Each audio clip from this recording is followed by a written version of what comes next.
My name is Bill Malone, and this is my research project presentation based on my research paper.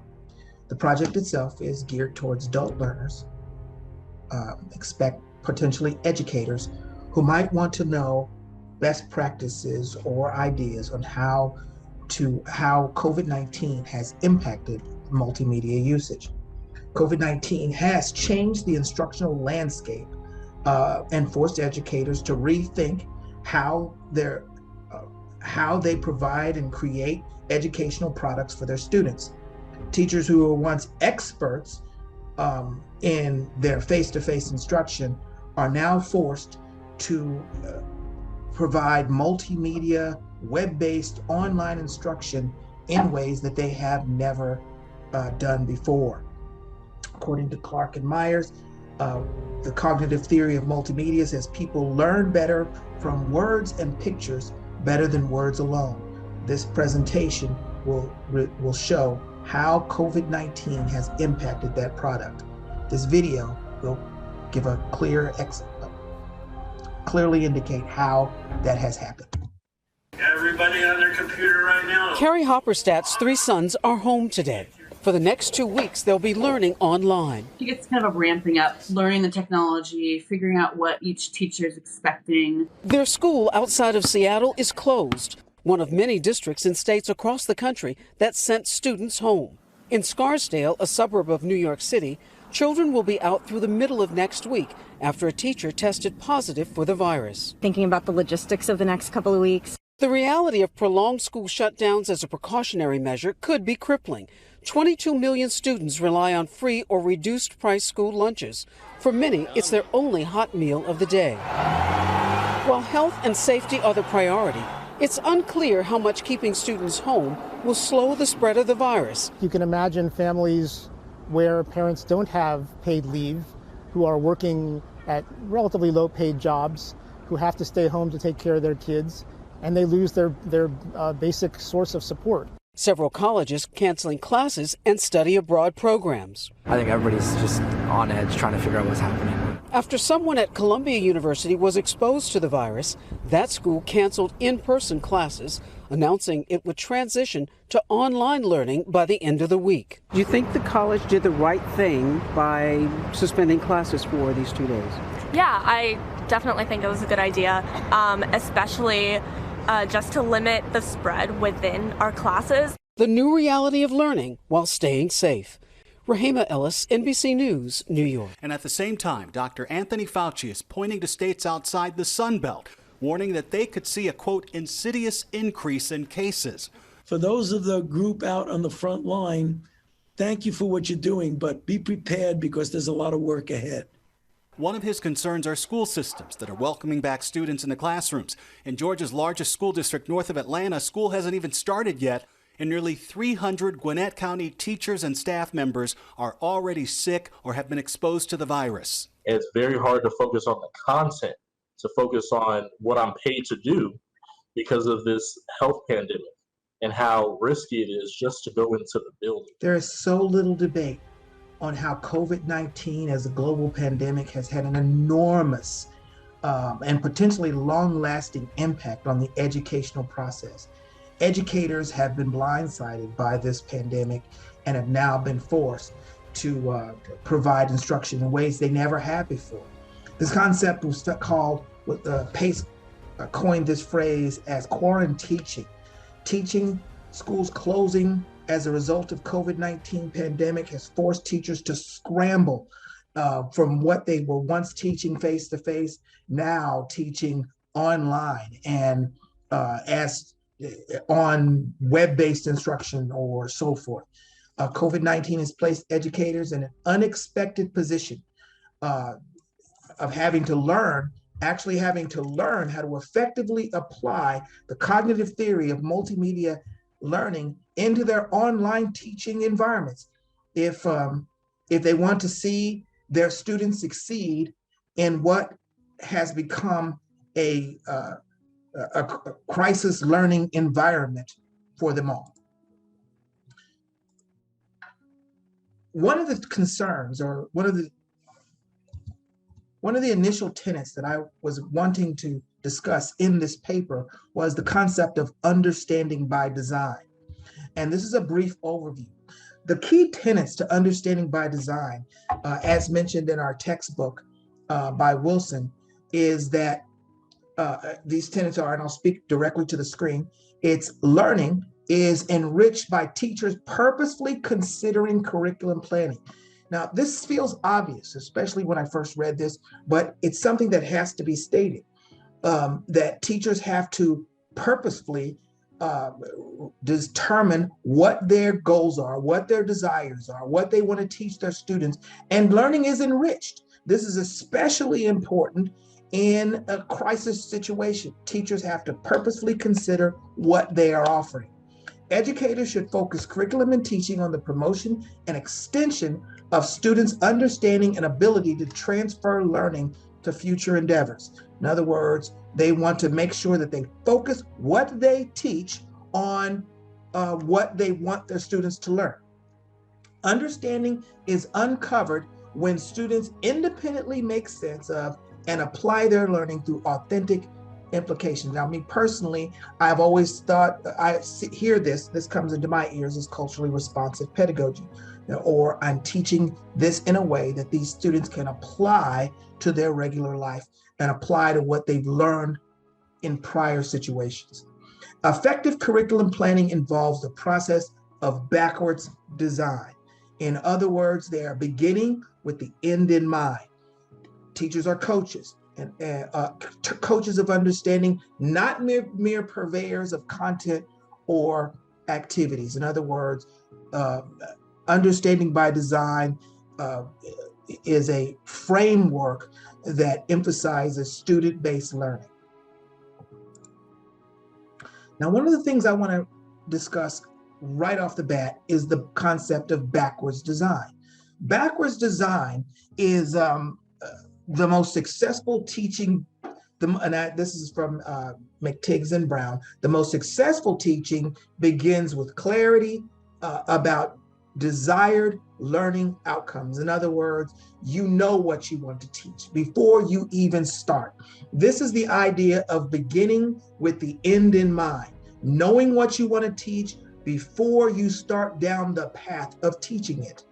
And this concept is one to where educators determine what their objectives are before they pursue their multimedia. They identify their desired results before they pursue their desired multimedia. They determine accepted evidence before. They determine what will be acceptable evidence of learning before they pursue their objective media. And they plan the learning experience from the bat. They begin with the end in mind. They begin the process already having some idea of what they want as a result of their instructions. And during the global crisis created by COVID-19, these three stages associated with understanding by design to develop multimedia products need to be created effectively online is critical for educators who want to be successful, who want to offer their students the best opportunities to succeed. They want to begin with the end in mind. Dr. Stephen Covey, in his Effective Habits of Highly Successful People, considered this the second habit of highly successful people. I consider this, if not the first, but probably a second habit of an important habit of teachers who want to be highly successful. And in a crisis, in an emergency, in a quarantine teaching environment, teachers want to take all of these key tenets of understanding into account as they move forward in the teaching process. The first tenet, which I stressed quite a bit in the paper I wrote, is that learning is enriched when teachers purposefully consider the curricular planning. That is, they purposefully, immediately, from the very start, take into account what they want to produce. They begin with the end in mind, which is backwards design. They're looking at it from the back, starting in. Now, this may take a little extra work. I get it. This takes a little extra time for teachers. But before selecting multimedia for instruction, educators have to identify the desired results, or they're going to end up with multimedia that does not match their teaching product. As noted earlier, effective design must begin with the end in mind in a process known as I've stated, backwards design. Before selecting multimedia for instruction, educators must identify their desired results. They must know before they select their images or their audio or their video. Whether they are tasked with providing face-to-face instruction or online instruction, due to this global pandemic, teachers must take the time before to become familiar with the guidelines and principles of the cognitive theory of multimedia in order to create material that fully meets the needs of their more technically advanced students. Now, our textbook made a point that students today are more tech savvy than they were when I was a student. Quite literally, when I was young, there wasn't even color TV. Just aging me. But kids today literally have the sum of all knowledge, past and present, in the palm of their hands in the form of Google all the time. And students and teachers, before they can develop this material, one of the things they might want to consider is to get to know their students. They may want to take the time to get to know their students, as Pace stated, so they can match web-based multimedia instruction with the developmental level of their students. Some students are able to handle more than others. Some students have more access to technology. Some students have more access to information.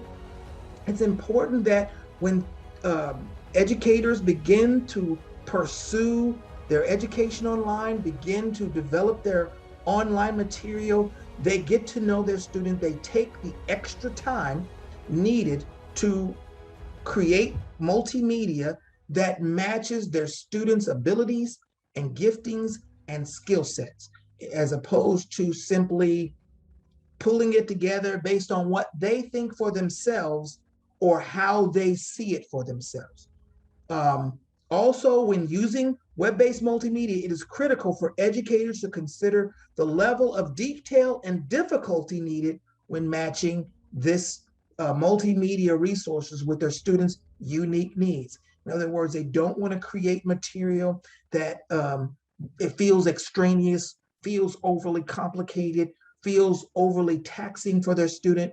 And that brings us almost immediately to the concept of cognitive load. Cognitive load refers to the amount of effort that is exerted or required while reasoning or thinking. Cognitive load of multimedia, the cognitive theory of multimedia is clear that any learning environment, whether in a classroom or online, will be greatly enhanced by the effective use of multimedia when people learn, because people learn better with pictures and words as opposed to simply using words. It should also be noted that today's students have instant messaging, texting, Instagram, Snapchat, YouTube, Vine. They have a nonstop array of cognitive activity being placed on, cognitive demands being placed on their working memory. So teachers have to be ever vigilant, constantly cognitive of what their students are taking in and how much they're consuming. To consume, create, and share digital media products with family, friends, they're always in it, and we have to, as educators, have to constantly be aware of what they're taking in and what more they can handle. So what we don't want to do is create a long series of extraneous multimedia tasking that tax their abilities and makes it difficult for them to learn. The three types of cognitive load, in terms of cognitive load, and I did skip a slide, but I'll come back to that one. But the three forms of cognitive load that must be considered is extraneous load, which is something we should avoid. Extraneous uses the use of anything that distracts the learner and makes the learning process difficult. I.e., if I was talking about cognitive load, but I had an image of something that had nothing to do with what I'm teaching, or not just nothing to do with what I'm teaching, but actively distracting from the content as it stands. That would be a ball, a red ball on the elephant's nose. When I'm teaching about the elephant, it becomes extraneous to the learner. Intrinsic refers to the inherent complexity of the learning material. You cannot do much to reduce the load, but you can create balance. In other words, this is where you either know your students or you don't. You're either teaching material that is difficult for them, which is naturally difficult for them, or it meets them where they are. Our goal as educators is to attempt to offer material that actually meets them where they are, meets their intrinsic abilities. And our goal is to offer them to meet their germane load, to provide, this happens when the course is well designed, proper techniques and tools are used to facilitate the active learning process. And this is where they actually begin to add things into their long-term working memory.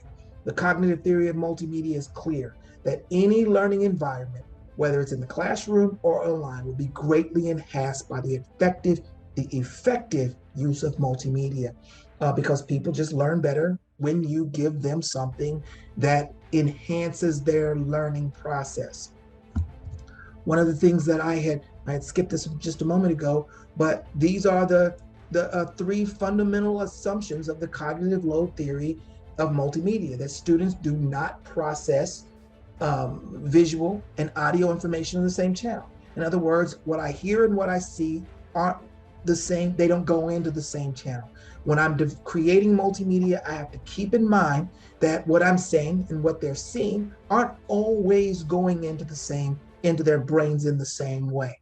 So I have to make sure that what I offer them to see and what I'm sharing with them with my words or text match in some way, and it gives them takes a little bit of the weight off of their load. Per unit of time, each channel only has a limited amount of space. In other words, there's only so much they can hear. There's only so much they can take in visually, and there's only so much they can take in with their ears, eyes. This is something you have to keep in mind when you are producing multimedia for your students. And students experience active learning by their ability to access related information. According to Maludi Bakhtar, I hope I pronounced that correctly, multimedia learning is attained initially when words or pictures are selected by sensory memory, which has an unlimited capacity and is then transferred to a student's working memory. In other words, you initially feel it with your senses, you initially hear it with your senses, you initially pick it up with your senses, and then you add it to your long-term memory. You have to keep in mind that that when you're developing your products and you're producing your multimedia, you're not overloading the senses that are by definition limited for the students. There are three types of learning processes that have to be considered. These learning processes sound a lot like the cognitive load types. That is the extraneous process, that is the essential process, and that is the generative process. The extraneous process is the process refers to processing information that does not specifically serve instructional goals and resembles extraneous cognitive load. In other words, you're providing them information that they're processing that doesn't apply to anything. This is one of the types of information that is distracting, that can be distracting to your objective. This is why you want to begin with the end in mind, so that you provide a lot less extraneous information or imagery that the learner has to process in the learning effort. Generative processing takes the information that they have received and integrates that new knowledge with previously related knowledge, which resembles germane. Your goal, again, is to get to the generative processing phase. And essential processing is that information that has to occur, they have to take it in to move to the generative processing phase. Your goal is to provide information that is not distracting to the learner, that is not confusing to the learner, accepting that, again, that some things are intrinsically difficult, that is naturally for them difficult, but it is essential to the learning process that can get them to the generative learning process. How does this happen? Especially during a global pandemic. And I get this. As we saw in the video, one of the teachers said, I didn't even know where to begin. I am having a hard time focusing on what I do for a living, what I'm doing to be paid. Well, what they can do is begin with the end in mind. When they're selecting multimedia, they have to start in their minds at the end, at the beginning. It is important that educators develop their lesson plans, their objectives, before beginning the process of actually selecting media to be used in their educational environments. They have to start, and this again, before they select the multimedia, the media, before they select their images, before they select music or sound or whatever, they have to have clarity on their objective. They have to begin with the end in mind. Where do they want to go? I know this is a repeated theme, but again, this is something that has to be stated because understanding by design means that they have designed their product to be understood by their students. Once the objectives have been established and the learning plan is being created, teachers can begin the process of purposefully selecting audio and visual products for their students. Again, to begin with the end in mind. Where do I want to get to before I start the process? Again, where do I want to get to before I start the process? Again, this is, again, selecting that multimedia. When selecting the various multimedia components for e-learning products, educators should work to use a wide variety of media. They should work to, in the selection of images, educators should also create images that effectively illustrate their content or are specifically relevant to the e-learning environment. Just like this man is holding this image that you see here. When you're creating your product, draw it from as many sources as you can. Look for as many things as you can. If you're talking about finances, look for piggy banks, look for dollar signs, look for things that look for music that talks about it, videos that talks about it. Be creative. When searching for images, educators should also strive to use images that are royalty-free. The internet's huge. And if you strive to find something, it's possible to find images that aren't attached to anyone because you don't want to get caught up in some copyright issue, because integrity is also something that we as Christian educators always strive to offer our students. Whether you want to or not want to, you are an example. And how you create your images, how you find your images, how you use your images are a reflection of the God we believe in. And we want to make sure that when we're selecting our multimedia, we're selecting it in a way that brings brings their learning process into a brighter light, but also brings our faith into a brighter light. Multimedia education has been clearly established. I hope through the use of this video that it has been clearly established that COVID-19 has changed the educational landscape and forced educators to rethink their primary practice of providing instruction. When educators were once expected to be skilled face-to-face instructors.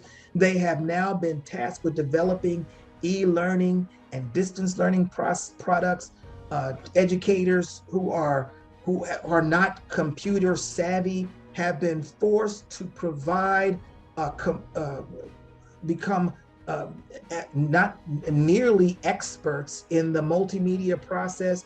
COVID-19 has changed educators it put educators in the unexpected position of having to learn how to effectively apply the cognitive theory of multimedia learning in their online teaching environment if they want to at all to be better educators and to put their students in the best position to succeed. In conclusion, in response to COVID-19, the global pandemic, the educators will need to make a concerted effort to better understand the learning process. They're going to have to make a concerted effort to better understand how to present information in ways that their students need. They're going to have to make a better and more concerted effort to understand the effects of cognitive load on their instructional product and process. They're going to have to make a better effort to understand multimedia practices. This may not have been what they signed up for, but if their initial goal is to educate their students, then whether they have to wear a mask or spend hours and hours or some amount of time to find multimedia that will be more useful and helpful for their students to learn on their web-based multimedia instruction, then that is what they're going to need to do. And understanding by design creates a framework. Understanding by design framework creates a strategy for them to follow, so they're not just winging it. I hope that this lesson was helpful. I hope that this lesson was enjoyable. And I am hopeful that this lesson provides some insight into what's happening. Thank you, and God bless.